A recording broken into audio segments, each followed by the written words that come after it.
My name is Ella, and for the past 2 years, I've been watching my husband, Mark, slowly fade away. When we first got the diagnosis of stomach cancer, I remember feeling like the floor had disappeared beneath my feet. Mark was only 38, successful in his investment banking career, and we had a beautiful 9-year-old son, Ethan. We were supposed to have decades ahead of us.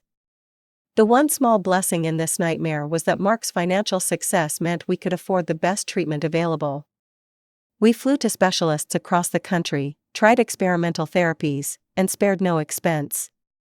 But as the months dragged on, it became clear that all this treatment was just buying time, not offering a cure. Through it all, Mark's parents, Linda and Robert, were our rocks. They lived just 20 minutes away and stepped in without hesitation when things got tough.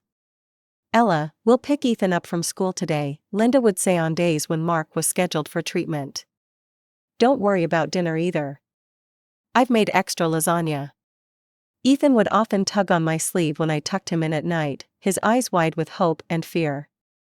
"Mom, when is Dad going to get better?" I never knew what to say.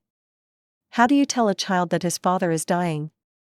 So I'd just stroke his hair and say, "The doctors are trying their best, sweetie." My own parents, on the other hand, were a different story. My mother, Karen, and my father, David, lived just as close as Mark's parents, but they might as well have been on another planet. "Mom, can you pick up Ethan from school today? Mark has a bad reaction to the chemo and Linda has a doctor's appointment." "Oh, Ella, I'm so sorry, but we promised to help your sister with her apartment hunting today. You know how Jessica gets when she's stressed." It was always Jessica. It had been that way my entire life. When I was 7, my parents missed my school play because Jessica had a cold. When I graduated high school, they left right after the ceremony to get to Jessica's dance recital, even though she was just in the ensemble. I'd gotten used to it over the years.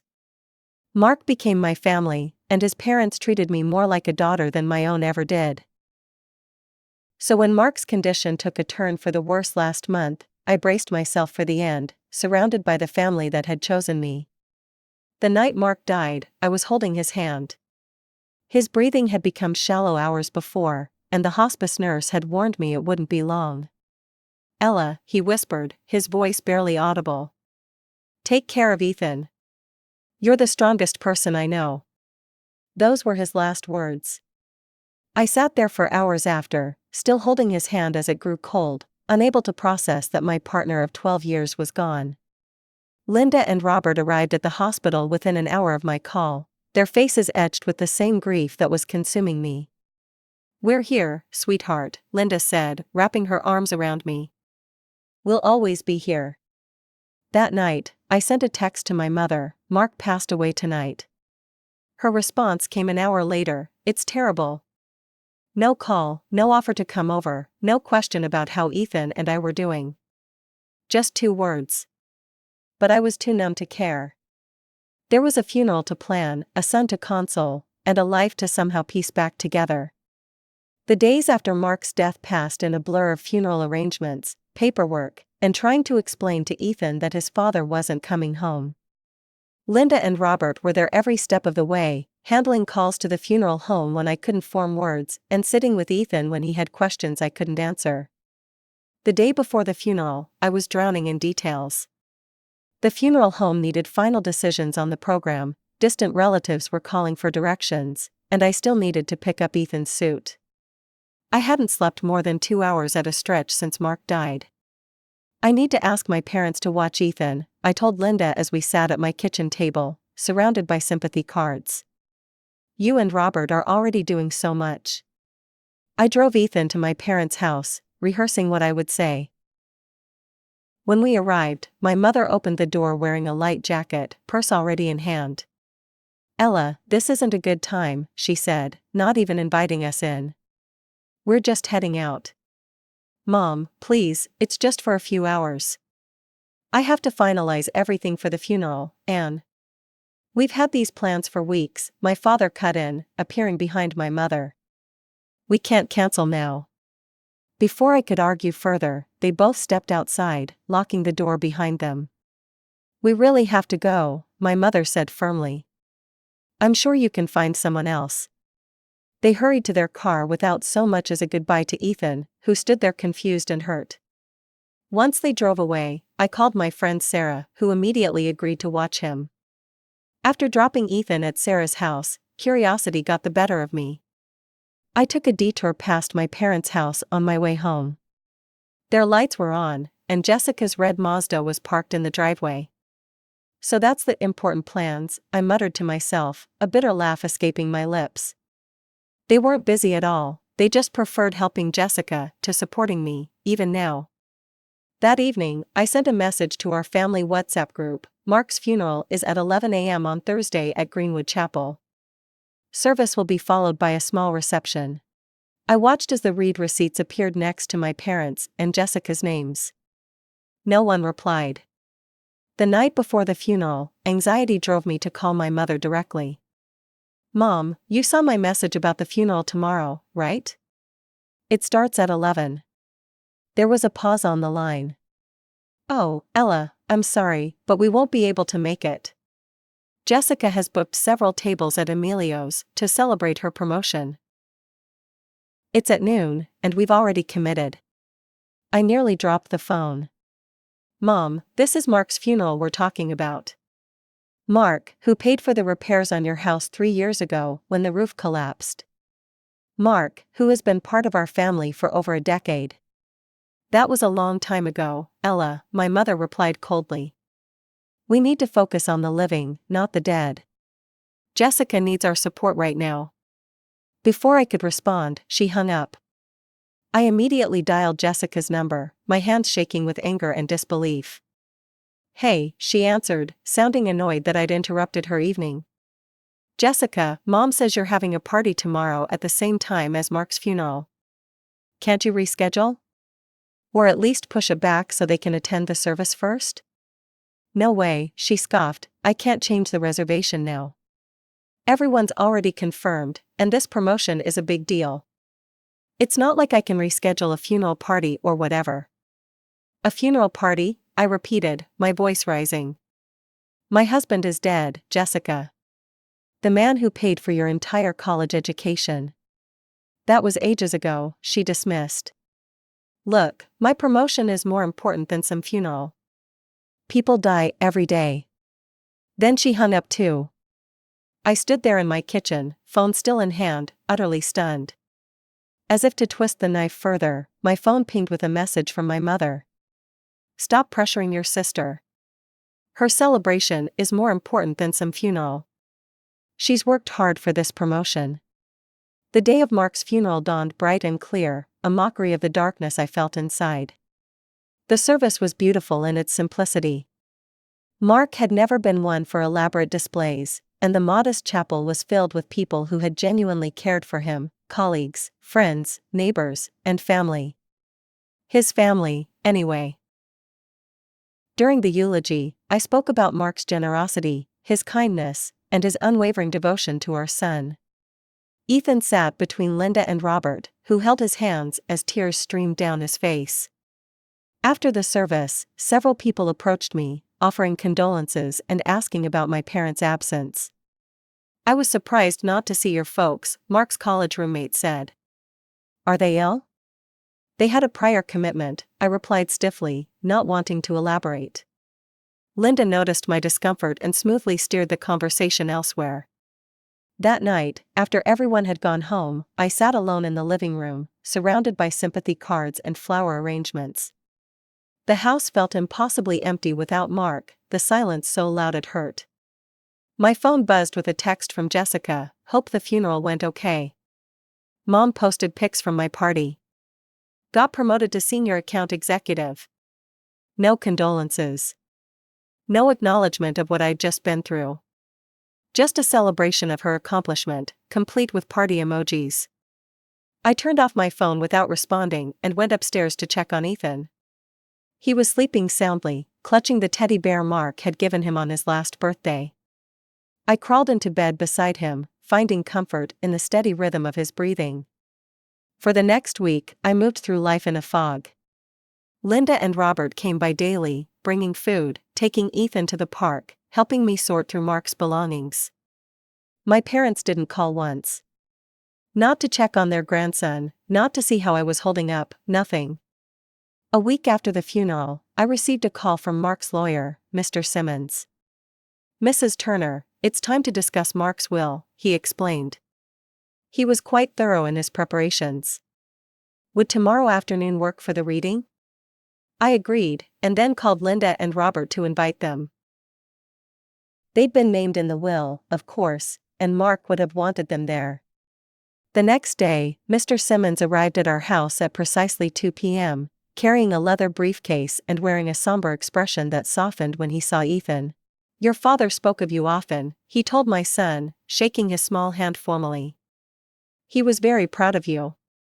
We all settled in the living room, me, Ethan, Linda, and Robert, ready for what I expected to be a straightforward reading. Mark and I had discussed his wishes extensively during his illness, so there would be no surprises. But just as Mr. Simmons was about to begin, the doorbell rang. "Are you expecting anyone else?" Linda asked, looking confused. "No," I replied, equally puzzled as I went to answer the door. I nearly slammed it shut when I saw my parents and Jessica standing on the porch, all wearing expressions of exaggerated sympathy. "What are you doing here?" I asked bluntly. "We heard about the will reading," my mother said, trying to look past me into the house. "Mark wasn't a stranger to us, you know. We have a right to be here." "A right?" I repeated incredulously. "You couldn't be bothered to come to his funeral, but you have a right to be at his will reading?" My father cleared his throat. "Now, Ella, there's no need to bring up old grievances. We're here to support you." "Support me?" I laughed bitterly. "That's rich." But before I could shut the door, my mother gently pushed past me, with my father and Jessica following close behind. "We're family," she said firmly, as if that explained everything. I stood there, stunned by their audacity, as they made their way to the living room. Linda and Robert's faces darkened when they saw who had arrived. "What are they doing here?" Robert whispered when I returned. "I have no idea," I replied, my hands shaking with anger. "But I'm not going to make a scene in front of Ethan." Mr. Simmons, ever the professional, merely raised an eyebrow before continuing. "Shall we proceed with the reading of the will?" My parents and Jessica sat on the couch opposite Linda and Robert, with Ethan beside me in an armchair. The tension in the room was suffocating. I, Mark Andrew Turner, being of sound mind, declare this to be my last will and testament. Mr. Simmons began reading from the formal document. Mark had left everything meticulously organized. To his parents, he left $200,000, enough to ensure their comfortable retirement and to thank them for their unwavering support throughout our marriage and his illness. "We never expected," Linda began, her voice breaking as Robert held her hand tightly. Then came the main provisions. To me, he left our house, 2 apartments in the city center that I hadn't even known he owned, and $400,000 in liquid assets. "The apartments generate significant rental income," Mr. Simmons explained. "Mark purchased them as investments 3 years ago." I sat there, stunned by the extent of Mark's planning. He'd ensured Ethan and I would be financially secure, no matter what. As Mr. Simmons continued reading, I noticed my mother's expression change from feigned sympathy to undisguised interest. Jessica sat up straighter, suddenly paying attention. When the lawyer finished, my mother clapped her hands together. "Well, this is wonderful news, isn't it? Ella, you're quite well off now." The room fell silent. Linda and Robert stared at her in shock. "I mean," my mother continued, oblivious to the tension, "with 2 apartments and all that money, you can certainly help out family now." "Jessica has been struggling with rent on her place, haven't you, dear?" Jessica nodded eagerly. "It's so expensive these days. And you have 2 apartments just sitting there." I couldn't believe what I was hearing. My husband wasn't even cold in his grave, and they were already eyeing his assets. "You should give one of those apartments to Jessica," my father chimed in, as if it were the most reasonable suggestion in the world. "What do you need 2 for anyway?" I stood up slowly, my hands clenched into fists at my sides. Are you serious right now? You skip Mark's funeral for a party, ignore me and Ethan for a week, then show up uninvited to his will reading to demand his property? Now, Ella, my father started, his tone condescending, there's no need to be selfish. You're alone now, but you have all this wealth. You should share it. Selfish? I repeated, my voice rising. I'm not alone, I have Ethan. And everything Mark left is for his son's future. Every penny will go toward making sure Ethan has the best education, the best opportunities, the best life his father can no longer be here to provide. I watched as my parents and sister exchanged glances, their eyes flickering to Ethan with something that looked disturbingly like resentment. You're being ridiculous, my mother snapped. Jessica needs help now, not some child who won't even go to college for years. That some child is your grandson, Robert interjected, his voice tight with anger. And his father just died. My mother's face flushed with anger. Don't you dare tell me how to treat my own grandson, she snapped at Robert. We've been in this family longer than you have. And yet you've shown remarkably little interest in being part of it, Linda replied coldly. That's enough, I said firmly, my patience finally snapping. Ethan, can you go upstairs to your room for a little while? Take Mr. Simmons with you to show him your model airplanes. The lawyer, clearly relieved to escape the family drama, quickly stood and took Ethan's hand. I'd love to see your collection, young man. Once they were out of earshot, I turned to my parents and sister, no longer holding back. How dare you come into my house, days after my husband's funeral, that you couldn't be bothered to attend, and demand his money? Mark worked his entire life to provide for me and Ethan. He battled cancer for 2 years, and in all that time, what help did you offer? None. You wouldn't even watch Ethan for a few hours. That's not fair, my father began, but I cut him off. No, what's not fair is that Mark spent thousands of dollars fixing your roof when it collapsed during that storm 3 years ago. What's not fair is that we paid for Jessica's entire college education when you claimed you couldn't afford it. Well, let me make something perfectly clear, I will not be giving any of Mark's money or property to you. Not now, not ever. Every penny will go to supporting Ethan and securing his future. That's what Mark wanted, and that's what will happen. My mother's face contorted with rage. You ungrateful bastard. After everything we've done for you. What exactly have you done for me, Mom? Name one thing, one single act of selfless parenting. She opened and closed her mouth, unable to come up with an answer. That's what I thought, I said quietly. I think it's time for you all to leave. The door slammed behind them, and I collapsed onto the couch, suddenly exhausted. You did the right thing, Robert said, his voice gentle but firm. Did I? They're still my parents. And Jessica's still my sister. Biology doesn't make family, Linda said, sitting beside me and taking my hand. Love makes family, showing up makes family, being there in the hard times makes family. I nodded, knowing she was right but still feeling the ache of rejection that had followed me my entire life. Later that night, after Linda and Robert had gone home and Ethan was asleep, I sat down at my computer and saw that my mother had tagged me in a social media post. Heartbroken that my eldest daughter has become so greedy and selfish after her husband's death. Refusing to help her struggling sister even though she now has 2 apartments in the city center and plenty of money. Material wealth has changed her. I stared at the screen, watching as sympathetic comments poured in from relatives and family friends who only knew whatever twisted version of the story my mother had fed them. Don't let Ella get away with this. Family should help family.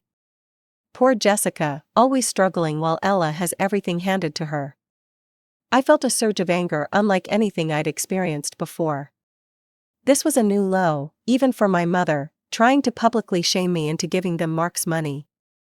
I took a deep breath and started typing. If my mother wanted to air our family's dirty laundry in public, then I would give the public the full, unedited version.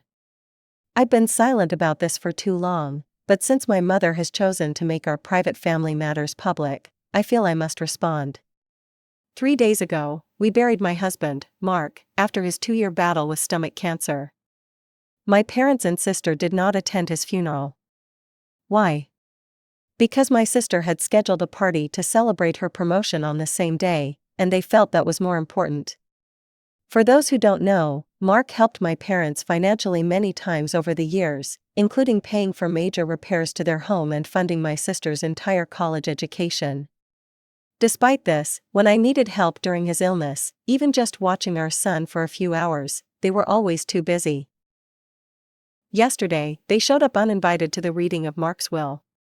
Upon learning that he had left me and our son financially secure, they immediately demanded that I give one of our rental properties to my sister because, and I quote, "she needs it more than some child." That some child is their 9-year-old grandson, who just lost his father.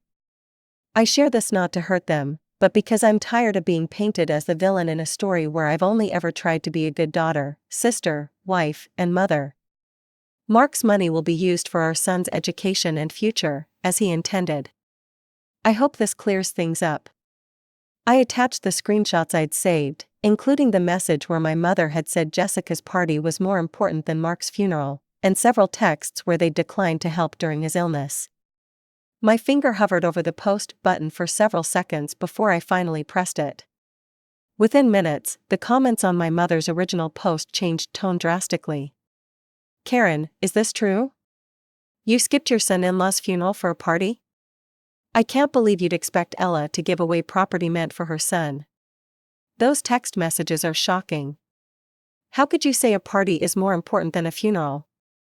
Calls and messages came in throughout the evening, relatives and friends expressing shock at my parents' behavior and offering support. My mother tried to claim in the comments that I was lying, but the screenshots spoke for themselves. Eventually, she deleted her original post entirely, but the damage to her reputation was done. The next morning, I woke up to dozens of missed calls from my parents and Jessica. I blocked their numbers without listening to their voicemails. Whatever they had to say, I wasn't interested in hearing it. Over the following weeks, they tried everything to contact me, emails begging for forgiveness, but still asking for money, messages through mutual friends, even showing up at our house unannounced. Each time, I stood firm in my decision to cut them out of our lives. "They're never going to change, are they?" I asked Linda one afternoon as we watched Ethan play in the backyard. "People rarely do," she replied honestly. "Not fundamentally, anyway. It's strange. I always thought I needed their approval, their love. I spent my whole life trying to earn it, but now you recognize your own worth," she finished for me. "And you see that Ethan deserves better than to repeat that cycle." 6 months after Mark's death, life had settled into a new normal. Linda and Robert continued to be fixtures in our lives, joining us for Sunday dinners and helping with Ethan's school activities. I had started managing the rental properties Mark had left us, finding unexpected satisfaction in the work. The apartments in the city center turned out to be excellent investments, providing a steady income that supplemented what I'd put aside for Ethan's education. I also invested some of the money in shares of companies Mark had always believed in, watching with satisfaction as the dividends rolled in. As for my parents and Jessica, I occasionally heard updates through the family grapevine. They were struggling financially. Apparently, Jessica had lost her job, and my parents were complaining about retirement costs. Each time, the messenger would awkwardly hint that perhaps I could help them out. My answer was always the same: "I'm sorry to hear they're having trouble, but my responsibility is to my son." Some called me cold or unforgiving. Maybe I was. But when I looked at Ethan, growing stronger and happier each day, surrounded by people who truly loved him, I knew I'd made the right choice. One evening, as I tucked him into bed, he asked a question that caught me off guard. "Mom, do you ever miss Grandma Karen and Grandpa David?" I paused, considering how to answer honestly without burdening him with adult problems. "I miss the relationship I wish we'd had," I said finally. "But not the one we actually had." He nodded, seeming to understand more than a child his age should have to. "I'm glad we have Grandma Linda and Grandpa Robert." "Me too, buddy, me too." Some people would never understand why I'd cut my birth family out of my life. They'd never experienced the constant disappointment, the lifelong pattern of favoritism, the painful realization that some people are simply incapable of putting others first. But I understood. And more importantly, I'd broken the cycle. Ethan would grow up knowing his worth, surrounded by people who showed their love through actions, not just words. People who showed up when it mattered, who didn't put conditions on their support, who didn't see him as a means to an end.